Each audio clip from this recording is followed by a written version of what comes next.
Hey students, welcome to another Mr. Ness screencast. Today's aim is effects of the Great Depression, and here are your objectives.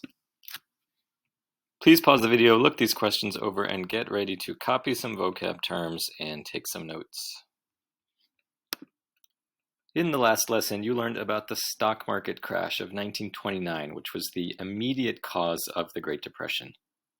Today, we'll look at why the stock market crash led to a depression and what some of the effects of the Great Depression were on ordinary Americans. And the first question I want to look at is, why did the stock market crash lead to the Great Depression? Even though most Americans did not own any stocks, the Great Depression affected everyone. Why did that happen? Why did a problem in the stock market lead to an economic crisis in the entire country? Here's how it works. Take a look at this flowchart. So the first thing that happened was the stock market crashed in 1929. And as stocks lost value, large corporations lost a lot of money. And some of them lost so much money that they went out of business. Others remained in business, but they cut back on production in order to save money. In response, companies started to either pay workers less or they fired them altogether. And that meant that unemployment started to increase. Next, because more Americans were either out of work or getting paid less, they spent less money. They stopped buying as many products, they stopped eating out at restaurants, they stopped taking vacations. And that decline in spending led to our next box, which is that companies made less money. And since companies made less money, they either cut back on production or they went out of business. So that brings us back to where we started. And this led to more jobs being cut and higher unemployment and less spending and companies losing more money, and the cycle continued.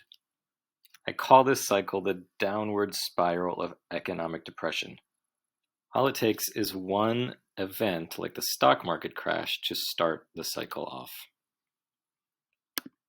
As the depression spread, it had huge effects on Americans. Here are 4 effects that I want you to pay attention to for the rest of this video. Number 1, unemployment and breadlines. Number 2, bank runs and bank failures. Number 3, homelessness and Hoovervilles. And number 4, the death of the American dream. So the first effect was unemployment and breadlines. As companies cut back on production or went out of business, they fired employees and unemployment increased. In 1929, when the stock market crashed, the unemployment rate in America was 3%. In 1930, it was 9%, and by 1933, it was 25%. That means that 1 in 4 Americans who wanted a job could not find one. Millions of people were out of work and making no money. And unemployment led to what are called breadlines. That's what you see on the right here. And that's when Americans had to stand in long lines outside of churches or other charity sites in order to get a little bit of food to eat. For men and women who had proudly worked and supported their families, standing in a breadline was psychologically devastating. People who had worked good jobs and made good money their entire lives were reduced to begging on the street. Just imagine what it would feel like to see your parents reduced to begging for food, like these people. This was the reality for millions of Americans during the Great Depression.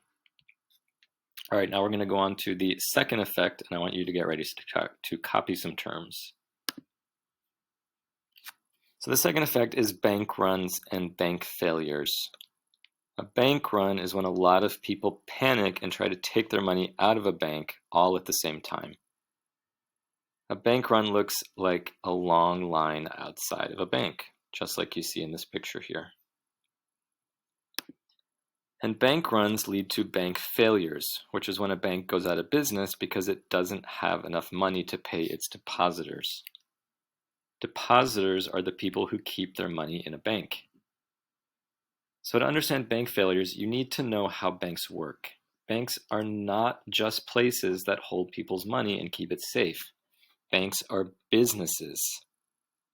And they make money by taking the depositor's money and loaning it to other people or other businesses and charging interest on the loans. So when you deposit your money in a bank, your money isn't really staying in the bank. It's being loaned out to someone else. In normal times, the bank keeps the money on hand, so if you go withdraw your money, the bank will have enough to give it to you. But if a lot of people decide to withdraw their money at once, the bank won't have enough to pay everyone, and that leads to bank failure. Bank failures are terrible because the people that keep their money in the bank lose all of it. If you look at this cartoon, the squirrel is saying to this man, "But why didn't you save some money for the future when times were good?" "I did," says the man. So now imagine being very conscientious with your money, always setting aside some in your savings account at the bank. And then one day, poof, all the money's gone, and it wasn't your fault. Problem 3 has to do with people's homes. When people buy a property like a house or a farm, they usually don't pay for it all at once. Instead, they take out a loan, and that loan is called a mortgage. A mortgage is a loan that is specifically for buying a property. If people can't pay back the loan, the bank takes the property through a process called foreclosure. The bank forecloses on the property. It takes the property back. Then, if the person who took the loan doesn't move out of their home or off their land, the bank evicts them. The bank expels the person from their property, and that is called eviction.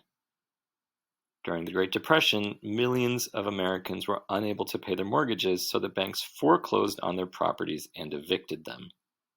And that led to millions of people being homeless.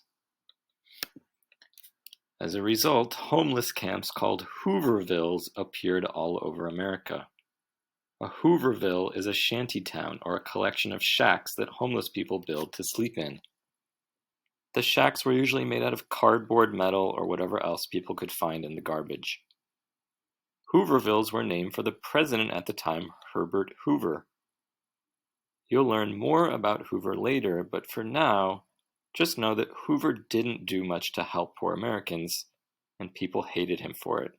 So they started naming these shanty towns Hoovervilles in order to criticize Hoover for not doing anything to help. During the 1930s, there were Hoovervilles on the outskirts of every major city in America. All right, last effect, the death of the American dream. The American dream refers to the idea that anyone who works hard and obeys the law can succeed in America. America was considered the land of opportunity where anyone could get rich if they tried. But the Great Depression destroyed that idea.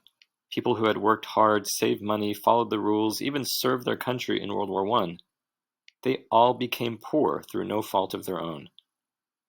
This picture sums up the death of the American dream perfectly.